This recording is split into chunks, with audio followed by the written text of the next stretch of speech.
দেখুন এখানে শুধুমাত্র আপনার রোল নাম্বারটা দিয়েই কিন্তু আপনার রেজাল্টটা দেখতে পারবেন খুব সহজে। এখানে আপনাদের পিডিএফ থেকে সার্চ করার কোনো ঝামেলা নেই। এখানে শুধুমাত্র আপনার রোলটা দিবেন, রোলটা দিয়ে সার্চ রেজাল্টে ক্লিক করলে আপনার যে রেজাল্টটি এটা কিন্তু শো করবে। তো এইভাবে কিভাবে খুব সহজে আপনি আপনার রোলটা দিয়ে রেজাল্টটা দেখতে পারেন সেই নিয়মটাই আমি আপনাদেরকে আজকের এই ভিডিওটাতে দেখিয়ে দিব। শেষ পর্যন্ত ভিডিওটা দেখতে থাকুন। তো সুপ্রিয় শিক্ষার্থী, আসসালামু আলাইকুম। আপনারা সবাই অবগত আছেন যে ভোকেশনাল নবম শ্রেণীর সমাপনী পরীক্ষা 2024 সনের রেজাল্ট কিন্তু ইতিমধ্যে প্রকাশ করা হয়েছে। তো এই রেজাল্টটি আপনারা খুব সহজে কোনো প্রকার ঝামেলা ছাড়া একটা ক্লিক করে কিভাবে রেজাল্টটি দেখতে পারেন এবং মার্কশিট আপনি কিভাবে পেতে পারেন, তাছাড়াও আপনার যে বোর্ড চ্যালেঞ্জের ব্যাপারটা আছে সেটা আপনি কিভাবে করতে পারেন সেই ব্যাপারটা নিয়ে আজকের এই ভিডিওতে আমরা কথা বলবো। তো চলুন ভিডিওটি আমরা শেষ পর্যন্ত দেখি। প্রথমত আমি যদি আপনাদেরকে নোটিশটি দেখাই যে আপনাদের রেজাল্টটা প্রকাশ করা হয়েছে এই সম্পর্কিত যে নোটিশটি দেওয়া হয়েছে সেই নোটিশটি আমি আপনাদেরকে এখান থেকে ওয়েবসাইট থেকে দেখিয়ে দিচ্ছি।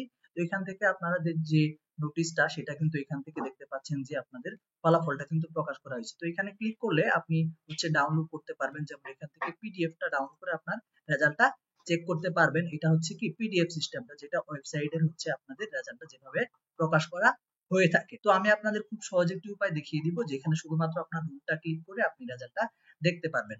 এবং হচ্ছে আপনাদের কিন্তু যে যাদের ভালো ফলাফল আসেনি বা আপনি যে ফলাফলটা আশা করেছিলেন এরকম ফলাফল যদি না এসে থাকে সেই ক্ষেত্রে আপনি বোর্ড চ্যালেঞ্জও করতে পারবেন। বোর্ড চ্যালেঞ্জের নিয়মটা নিয়েও আজকের এই ভিডিওতে আমরা কথা বলবো।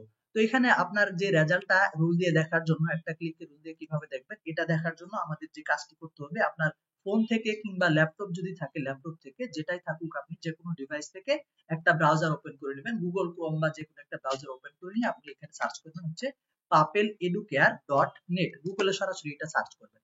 সার্চ করলে এখানে চলে আসবে paapeleducare.net এর যে ওয়েবসাইটটা সেটা এখান থেকে কিন্তু আপনাদের সামনে চলে আসবে। তো এরকম দেখাবে আপনাদের ওয়েবসাইটটা এখান থেকে। তো ফোন থেকে একটু অন্যরকম দেখাতে পারে, তবে সবকিছু কিন্তু সেমই থাকবে। তো এখান থেকে আপনি হচ্ছে যদি নোটিশগুলো দেখতে চান, যে নোটিশগুলো আমি দেখলাম পিডিএফটা, সেক্ষেত্রে বিডিপি নোটিশ বোর্ডে গেলে এখান থেকে দেখতে পারবেন। আর যদি আপনি এক ক্লিকে রেজাল্ট দেখতে চান সেই ক্ষেত্রে আপনাকে যে কাজটি করতে হবে এখান থেকে যে অপশনটা এখানে শুরুতেই যে ওয়েবসাইটটা আসবে পেজটা আসবে সেখানে একটু নিচের দিকে স্ক্রল করবেন। নিচের দিকে গেলে এই যে রেজাল্ট নামে একটা অপশন আছে এখানে। তো রেজাল্ট নামে যে অপশনটা এখানে একটা ক্লিক করে দিবেন। তো একটা ক্লিক করলে এখানে কিন্তু আপনাদের এখান থেকে তিনটা অপশন আসবে, ডিপ্লোমা, এসএসসি এবং হচ্ছে এইচএসসি। তো যেহেতু আপনার নবম শ্রেণীর যে রেজাল্টটা এটা এসএসসির ক্যাটাগরিতে রেজাল্ট আসছে, এই জন্য হচ্ছে আপনাকে এসএসসি অপশনটাতে ক্লিক করতে হবে। এসএসসি অপশনটাতে ক্লিক করলে এখানে দেখেন আমাদের যে পেজটা এটা কিন্তু চলে আসছে। ঠিক আছে। তো এখানে আপনার যে রুলটা আছে, যে রুলটা আপনি রেজাল্ট দেখতে যাচ্ছেন আপনার বা আপনার ফ্রেন্ডের যে কোনো একটা রুল আপনি এখানে দিয়ে দিবেন। দিয়ে দেওয়ার পর এখানে যদি সার্চ রেজাল্টে ক্লিক করেন তাহলে কিন্তু এখান থেকে দেখেন আপনার রুলের সাথে সাথে আপনাদের জিপিএটা সেটা কিন্তু এখানে চলে আসছে। এভাবে দেখেন আপনার কিন্তু পয়েন্ট সহ রেজাল্টটা চলে আসছে। এখন আমি যদি আপনাদেরকে দেখাই যে আসলে কোন সাবজেক্ট যাদের অনাকাঙ্ক্ষিত রেজাল্ট আসে অর্থাৎ অকৃতকার্য রেজাল্ট আসে এরকম একটা রুল যদি আমি আপনাদেরকে দেখাই, তাহলে এখানে আমি একটা রুল দিয়ে দিলাম, আমি সার্চ রেজাল্টে ক্লিক করলাম, দেখেন আপনার রুলটা চলে আসছে। সাথে আপনি যে সাবজেক্টে অনাকাঙ্ক্ষিত রেজাল্ট করেছেন বা অকৃতকার্য হয়েছেন সেই সাবজেক্টের কোড কিন্তু চলে আসছে। অর্থাৎ এই সাবজেক্টে আপনি ফেল করেছেন বা অনাকাঙ্ক্ষিত রেজাল্ট কিন্তু আপনার আসছে। ওকে, তো এই সাবজেক্ট কোনটি এটা আপনার হচ্ছে সাবজেক্ট কোড দিয়ে আপনি আপনার বইয়ের সাথে মিলিয়ে দেখে নেবেন যে এটা কোন সাবজেক্ট। কেমন?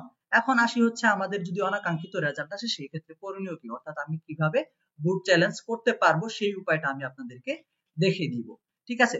তো আমি মার্কশিট নিয়েও কথা বলবো ভিডিওর শেষে গিয়ে। এখানে দেখেন আপনাদের হচ্ছে এই যে নোটিশটা নবম শ্রেণী সমাপনী পরীক্ষা 2024 যে ফলাফলটা এটা কিন্তু আপনি কি করতে পারবেন, চ্যালেঞ্জ করতে পারবেন। অর্থাৎ এখানে হচ্ছে যে উপায়ে আপনি বোর্ড চ্যালেঞ্জ করবেন সেটা কিন্তু এখানে নিয়মটা লিখে দেওয়া আছে। যেমন এখানে শুধুমাত্র হচ্ছে এফটিএফ বলতে এই মাত্র যে আমি একটা রেজাল্ট দেখাইলাম যে একটা সাবজেক্টে এফটিএফ অর্থাৎ ফেল ইন থিওরি, অর্থাৎ থিওরিতে সে কি অনাকাঙ্ক্ষিত রেজাল্ট বা ফেল আসছিল, এটার জন্য আপনি কি করবেন, বোর্ড চ্যালেঞ্জ করবেন। বোর্ড চ্যালেঞ্জ করার জন্য আপনাকে অবশ্যই একটা যে টেলিটক সিম আছে, অর্থাৎ এই একটা প্রিপেড টেলিটক সিম কার্ড আপনার থাকতে হবে, অথবা আপনি হচ্ছে যে কোনো একজনের কাছ থেকে টেলিটক সিম যার আছে তার কাছ থেকে কিন্তু এইভাবে এই পদ্ধতিটা অবলম্বন করে আবেদন করে নিতে পারবেন।